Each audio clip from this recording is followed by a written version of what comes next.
Hello everyone, in this video I will show you how to fix MSI Prestige 14 keyboard not working issue.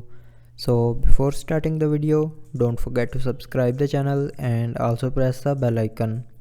So to fix this issue, follow every single step as I am showing you in this video.